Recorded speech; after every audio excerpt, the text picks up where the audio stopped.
और एक बड़ी खबर आपको बता दें, अमेरिकी राष्ट्रपति डोनाल्ड ट्रंप का बड़ा बयान सामने आ रहा है। अमेरिकी राष्ट्रपति डोनाल्ड ट्रंप ने बड़ा बयान दिया है। ईरान का मामला निपटते ही कम होंगे तेल के दाम, तेल की कीमतों में तेजी से आएगी गिरावट। ट्रंप ने कहा है ईरान के पास कभी परमाणु हथियार नहीं होगा, ये सब जल्द ही खत्म हो जाएगा। तो ट्रंप की तरफ से एक और बड़ा बयान सामने आ चुका है। हालांकि बार बार इस तरह के बयान वो देते रहते हैं, लेकिन ईरान का मामला निपटते ही कम होंगे तेल के दाम, ये ट्रंप कह रहे हैं। विकास देखिए तो एक बार फिर से आश्वासन ट्रंप की तरफ से, और कह रहे हैं कि ईरान को कभी भी परमाणु हथियार नहीं बनाने देंगे। वो तो पहले भी कहते रहे हैं, लेकिन तेल के दामों को लेकर एक आश्वासन दे रहे हैं। देखिए, ये तो इसमें एक चीज बहुत खास ये समझने वाली है कि तेल के दाम अभी बढ़े हैं, यानी चीजें महंगी हो चुकी हैं। लेकिन जब तेल के दाम गिरेंगे या क्या चीजें सस्ती होंगी? बहुत कम ऐसा होता है। अगर गाड़ी का एक ट्रांसपोर्टेशन बढ़ गई है या एक चीज हमारी 10 की खरीदते हैं 15 की हो गई, ये वापस 10 पे नहीं आएगी। महंगाई एक बढ़ चुकी है, वो बढ़ी ही रहेगी। हालांकि देखा जाए तो तेल के दाम कम होने से एक बड़े लेवल पर जो अर्थव्यवस्था उसमें जरूर एक हल्का सा एक गैप जरूर आएगा, उनको फर्क जरूर पड़ेगा। लेकिन आम आदमी के लिए महंगाई जो है जो बढ़ चुकी है बढ़ ही रहेगी, और ये इसी तरह से रहेगा। जब जब युद्ध होंगे, चीजें जब आपके पहुंच से बाहर होंगी, तो ट्रांसपोर्टेशन, लॉजिंग सब जो इनकी महंगी होगी, और वो कभी सस्ती नहीं, वो वापिस नहीं आती है। तो महंगाई बढ़ चुकी है, पब्लिक को इससे जूझना होगा। यही वजह है कि इस समय जो दादागिरी चल रही है इसको खत्म करना बहुत जरूरी है। खासकर ये जो अपने अपने एरियाज को बढ़ाने की बात की जा रही है, हॉर्मुज स्ट्रेट की जैसे बताया गया, आप नक्शा बताया, उसको बढ़ाया गया है। इस पे कड़ा संज्ञान लेना जरूरी है कि भाई साहब आप अपने जो एरिया है आप वहां पर तो आप एक दादागिरी कर रहे हैं, पास पास के इलाके भी घेर रहे हैं। तो ऐसे में साथ वाले जो देश हैं उनको भी खड़ा होना पड़ेगा, उनको भी इस पे उसकी जवाबदेही तय करनी पड़ेगी। जब तक आप बिल्कुल, और प्रेशर ये नहीं ट्रेंड बनाएंगे, देखिए बनना खाली नहीं चाहिए विकास, ये बहुत ज्यादा गलत हो जाएगा माथुर सर, क्योंकि अगर ऐसा हो जाता है तो फिर भारत भी अपने आसपास के समुद्र पर अपना कब्जा जमाएगा, वहां पर टोल वसूली करेगा। ऑप्शन क्या रह जाएगा किसी देश के पास? क्योंकि एक तरह से आर्थिक बोझ है ये हॉर्मुज के ऊपर जो टोल देना पड़ रहा है। तो ऐसे में हर देश ये चाहेगा कि उनकी भी भरपाई किसी तरह से ऐसी टोल वसूली के माध्यम से हो जाए। अव्यवस्था फैलने की रास्ता खुल गया है, और हार्मोज एक तरीके की इस तरीके की कोशिश है जिससे एक जो चीज जो धंधा ही नहीं है उसके ऊपर टैक्स लेना। पर टोल टैक्स एक तरीके से नेगेटिव वे ऑफ अर्निंग है।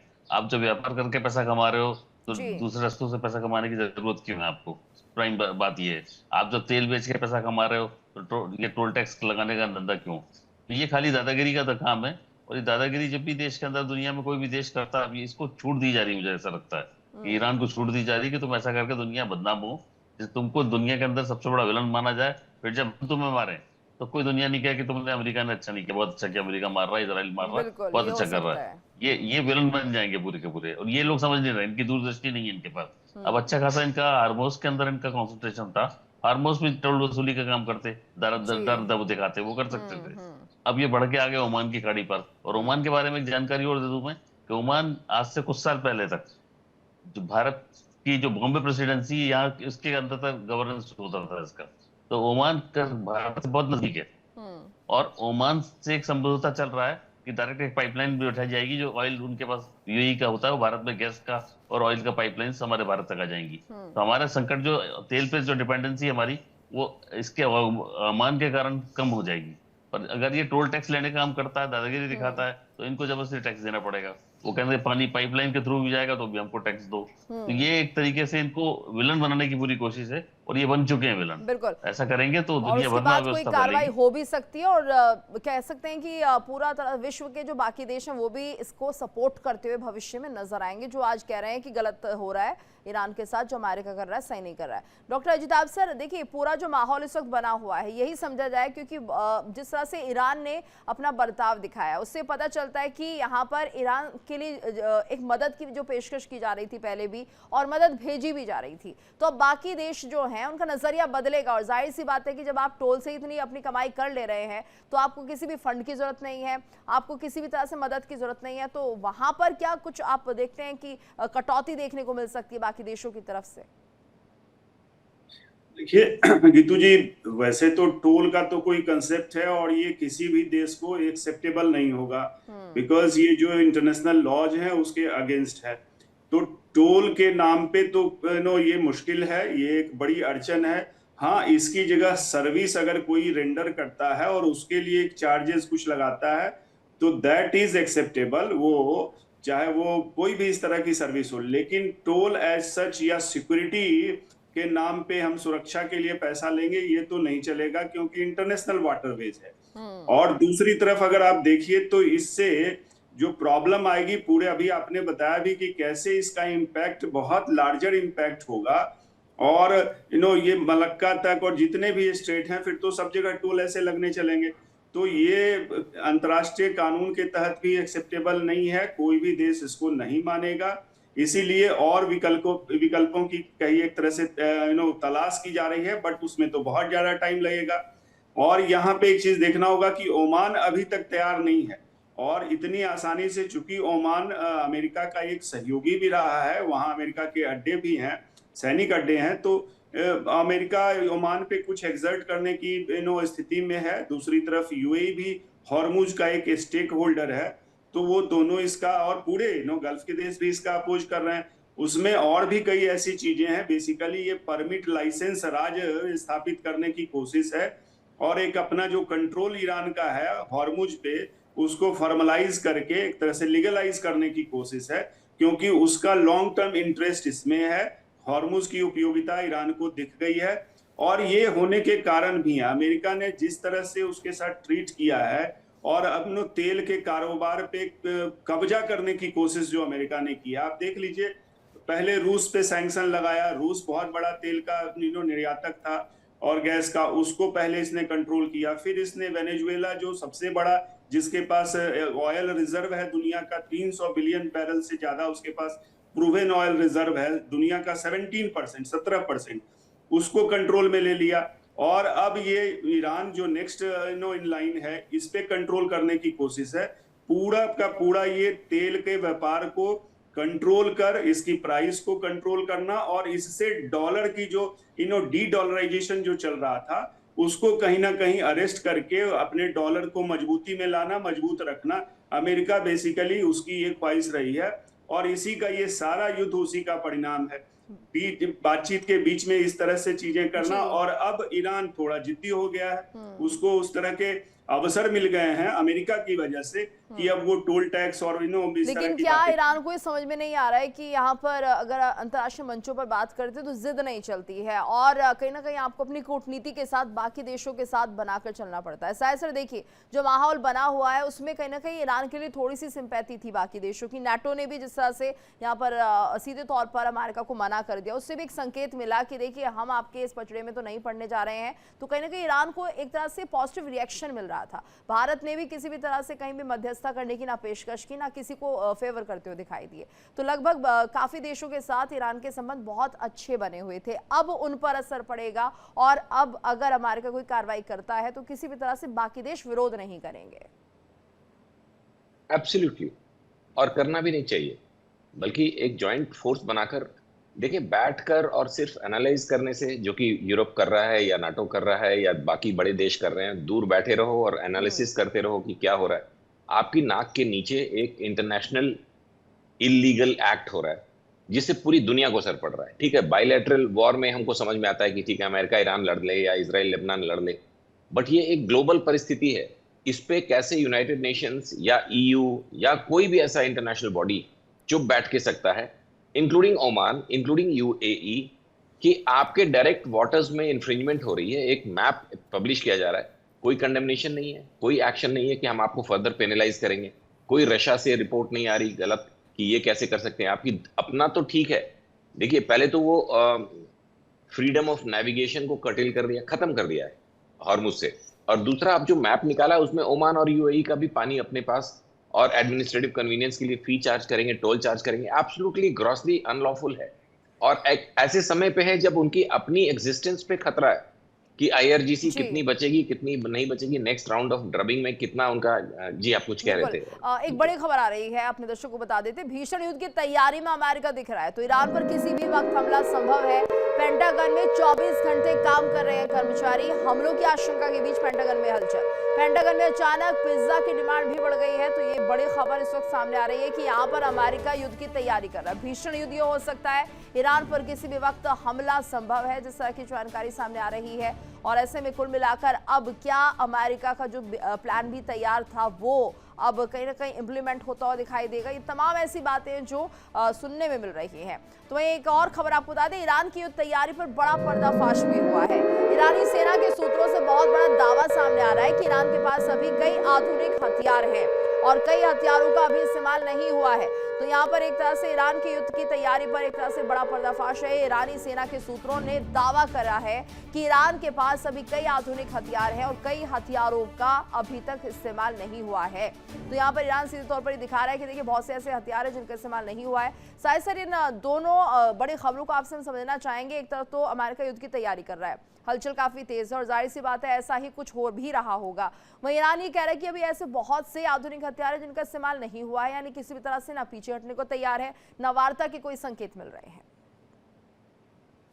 जी, दर्शकों के लिए अमेरिका के भी कुछ रिपोर्टर्स, चाहे वो एक्सियोस के हों, सीएनएन के हों, New York times, wall street journal, जितने भी हैं, न्यूयॉर्क पोस्ट, वो विकास अब्रोल की तरह अच्छे होमवर्क नहीं करते। पिज्जा की बिक्री बढ़ गई है पेंटागन में, क्योंकि उनकी सीनेट, उनकी कांग्रेस में जो डिस्कशन चल रहा है बजट को लेके, 1.5 ट्रिलियन बजट, उसमें ऐसे ऐसे सवाल पूछे जा रहे हैं कि इनको दिन रात वो डेटा निकालना पड़ता है। कितना डैमेज हुआ, कितना आपने बचा के रखा है, कितनी आपकी, ये ईरान युद्ध की वजह से पेंटागन सुबह शाम, एक्चुअली जिनको ये जानकारी नहीं है वो इस तरह की खबरें अमेरिकन मीडिया में पोस्ट करते रहते हैं और उसके बाद वो सोशल मीडिया पे चली जाती हैं। तो we don't have to worry for that. Brad Cooper is whole sole in charge. Iran में जो कुछ भी हो रहा है, गल्फ में जो भी अमेरिकन फोर्सेस कर रही हैं, उसका पूरा चार्ज ब्रैड कूपर के पास है। वो पेंटागन को सिर्फ रिपोर्ट करते हैं और पेंटागन इन टर्न अपने commander in chief US president को बता देता है और शाम को इंडियन टाइम 5:30 बजे एक मीडिया ब्रीफिंग कर देता है दुनिया के लिए। तो पेंटागन का पिज्जा बिक रहा है क्योंकि वो यूएस कांग्रेस क्लियर नहीं कर रही है उनका एडिशनल बजट 1.5 ट्रिलियन का, जो 50% ज्यादा है पिछले साल से। वो दैट इज वन। और दूसरा, मुझे लगता है कि ये बहुत हाई टाइम है जब ईरान को एक एडिशनल फोर्स कंट्रोल करने की कोशिश करे, क्योंकि अमेरिका लग रहा है कि अगले 2-3 दिनों में भी कोई ऐसा मेजर एक्शन आईआरजीसी पे या कोस्टल एरियाज में या हॉर्मुज पे, क्योंकि वो बड़ा डिफिकल्ट है। वहां पे इतने ज्यादा जहाज इस समय पाइल्ड अप हैं, 1,500 से ज्यादा कमर्शियल शिप्स वहां पे फंसे हुए हैं। हालांकि आईआरजीसी ने कल ऑफिशियली बोला है कि हमने 35 शिप्स को जाने दिया है विदिन 24 आवर्स, जो कि एक बहुत ह्यूज फिगर है। पहले ये इन सिंगल डिजिट थे, 10 जहाज से भी ज्यादा नहीं निकल रहे थे रोज। अगर 35 जहाज वाकई निकले हैं, जिसके काउंटर में यूएस फोर्सेस ने बोला है कि हमने 97 एयर शिप्स को वापस भेजा हुआ है। तो कंफ्लिक्टिंग इन्फॉर्मेशन देते रहते हैं, ये नो वन नोज, क्योंकि जितना भी शिप ट्रैकिंग रेडार्स हैं उसमें क्लैरिटी अभी नहीं आ रही है और उसमें कितने फ्यूल के हैं, किस कंट्री के हैं, वो डिटेल्स भी अभी नहीं आ रही हैं। बट ये ओवरऑल जो सिनारियो है ये अनफॉर्चुनेट है। एंड ऐसा दिख रहा है कि अगर आज कल वो मुनीर साहब तेहरान पहुंच गए और पहुंचने के बाद से कोई भी इंफॉर्मेशन अभी तक बाहर नहीं आई है, तो शायद आज सवेरा जब होगा ईरान में अगले 2-3 घंटों में कुछ और इंफॉर्मेशन मिलेंगी कि हॉर्मुज पे कुछ बात बनी या नहीं बनी। बट मुझे लगता है कि ये थोड़ा डिफिकल्ट हो रहा है और इस वजह से अमेरिका फ्लेक्स कर रहा है मसल्स। जी बिल्कुल, आप कह रहे हैं कि देखिए तेहरान पहुंचे हुए मुनीर और जिस तरह को के बयान सामने आ रहे थे ईरान की तरफ से पाकिस्तान को लेकर कि पाकिस्तान डबल गेम खेलता है, तो माथुर सर यहाँ पर किसी भी तरह से मध्यस्थता जो है वो हो नहीं पाएगी, ऐसा लग रहा है। बहुत ज्यादा संभावना इसी की है, बाकी कुछ और हो तो नहीं कहा जा सकता, लेकिन ईरान और पाकिस्तान के बीच के जो हालात बने हुए हैं बहुत ज्यादा बेहतर नहीं रह गए हैं। बिल्कुल, पाकिस्तान की भूमिका शुरू से ही डबल स्टैंडर्ड, ट्रिपल स्टैंडर्ड चली रही है। तो ये इस समय ये जो आज अभी तेहरान भेजे गए, जहाँ अमेरिका के आने से रहे, हो सकता है जी।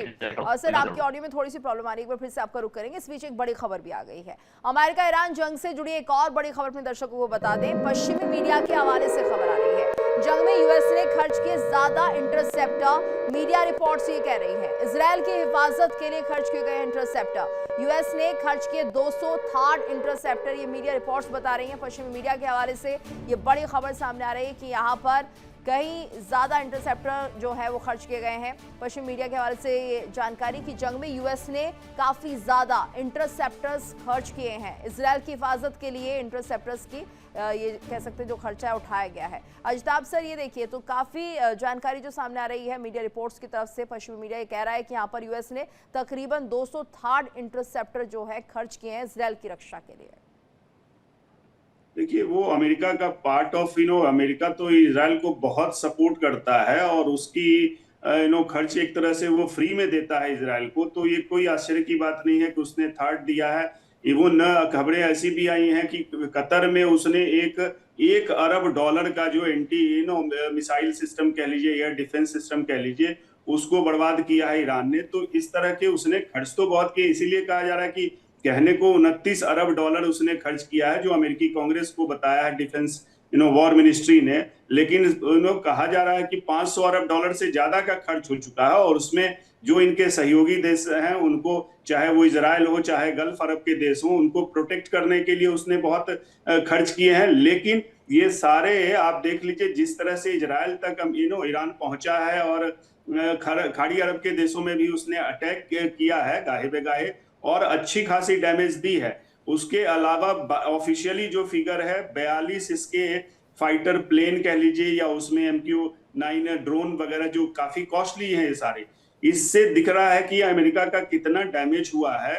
और कहीं ना कहीं अभी फिर से युद्ध जो विराम हुआ है उसमें ये फैक्टर इन है। और ऐसी भी खबरें आई हैं कि अमेरिका के जो अस्त्र शस्त्र हैं पहले से कम हुए हैं, सप्लाई कम हुई है और इसका ऑफिशियली भी इन्होंने डायरेक्टली और इनडायरेक्टली एक्सेप्ट किया है। जैसे कल ही उसके नेवी के कमांडर ने इस तरह की बातें कही या ऑफिशियल ने इस तरह की बात की कि भाई वहां पे जो वो ताइवान को नहीं दे पा रहे हैं हथियार, 14 बिलियन डॉलर का ताइवान से एक डील हुई है हथियार बेचने की, वो नहीं इसलिए दे पा रहे हैं कि ऑपरेशन फ्यूरी के लिए इनको हथियार चाहिए, ईरान के आसपास के लिए इनको हथियार चाहिए, इसलिए दूसरे देशों से भी या तो निकाल भी रहे हैं हथियारों को। और इनफैक्ट साउथ कोरिया के एरिया से इन्होंने एक अपने एयरक्राफ्ट कैरियर को भी निकाला। तो बहुत ही कंफ्यूजिंग स्टेट में है।